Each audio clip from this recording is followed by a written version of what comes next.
सुई गैस मनसूबे जो इफ्तिताह 10 साल अॻु कयो वियो हो, पर शहरनि खे अञा ताईं इहा सहूलियत मिली न सघी आहे। इन हवाले सां तफ़सील ॾिसूं था आली नवाज़ महर जी हिन रिपोर्ट में।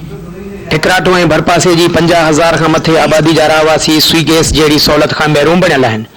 जॾहिं त 2011 में हितां जे चूंडियल नुमाइंदनि सुई गैस जी स्कीम जो इफ्तिताह कयो ऐं अॻवाननि ख़िताब कंदे चयो त 1 महीने अंदरि ठिकराटे वासी सुई गैस ते रद पचाव कंदा। अफ़सोस इफ्तिताह खे 11 साल गुज़री विया पर गैस जी सहूलियत न मिली सघी। हितां जा रहवासी ॻरी क़ीमत ते काठियूं ख़रीद करण ते मजबूर आहिनि। वधीक हितां जे शहरनि धरती टीवी सां वीचार वंडींदे चयो त गैस जी सराय ते असां वटि वॾी तकलीफ़ आहे। काठियूं जेके आहिनि त असांखे 500 रुपए मण मिले थो पियो। असां हाणे काठियुनि जी कयूं या असांखे चवां असां कंहिं रिद पका जी कयूं, असां वस वारनि खे इहा अपील कयूं था पिया असांखे गैस ॾिनो वञे।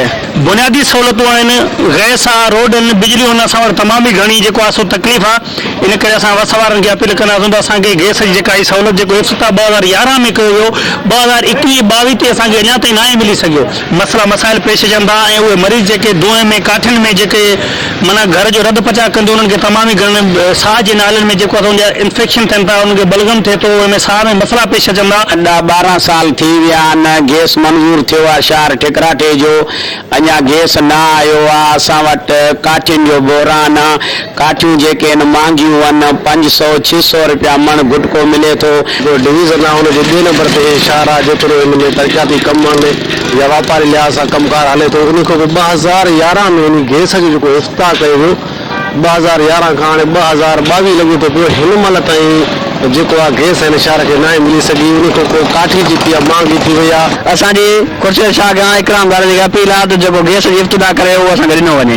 असांजी अपील आहे ग़रीब माण्हू असां हालात असां कमायूं था 300-400-500 रुपया, 700 रुपया मन काठी लॻी पिया।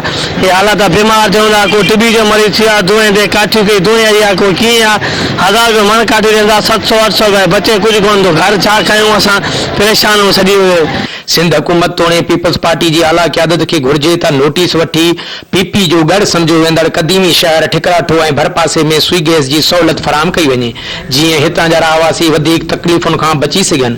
कैमरामैन करम अली मातम सां गॾु अली नवाज़ महर, धरती टीवी न्यूज़, ठिकराठो।